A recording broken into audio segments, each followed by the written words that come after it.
ลูกเอาโยสิลูกแล้วจ้ะออกมาถึง20 นาทีเอาลูก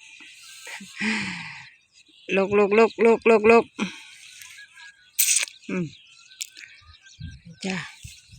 นมไข่ยางแห้งแม่ผสมวากิ้วไว้เด้อค่ะเด้อจ้ะตัวที่13ของคอกปีที่แล้วแม่ขายงอบไปหาโตเด้อจ้ะแล้วก็ต้นปีนี่ขายไปอีกตัวหนึ่งก็เป็นตัวที่6ตอนนี้เหลือในคอก12จ้ะอันนี้ตัวที่13ก็เท่ากับว่าแม่มีงัวรวมกันใน19ตัวแม่กลับมาอยู่บ้านได้4 ปีนะจ้ะซื้อแม่ลูกแล้วก็เพิ่นท้องมานั่นก็เท่ากับว่าแม่ลูกแล้วก็ติดท้องมาตัวหนึ่งก็46,000จ้ะแต่4 ปีที่แล้วงัวแพงนะจ้ะ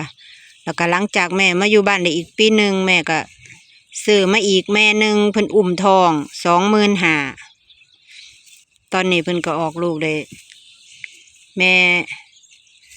อันนี้เป็นลูกที่ติดมากับแม่ล่ะพี่น้องนี่ตั้งแต่ซื้อมาที่แรกนะจ๊ะ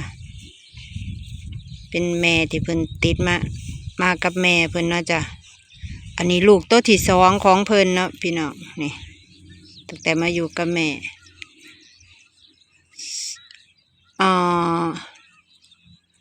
ลูกตัวที่2ของที่ว่าติดท้องมาพุ่นจ้ะพี่น้องยืนเพิ่นให้ลูกตัวหนึ่งล่ะจ้ะส่วนลูกตัวที่3แม่ขายตัวที่3กับตัวที่4แม่ขายไปเนาะจ้ะก็พอได้ขายแต่ว่าปีนี้พยายามสิพยุงไว้สิบ่ขายจ้ะพี่น้องก็สิพยุงค่าใช้จ่ายเฮ็ด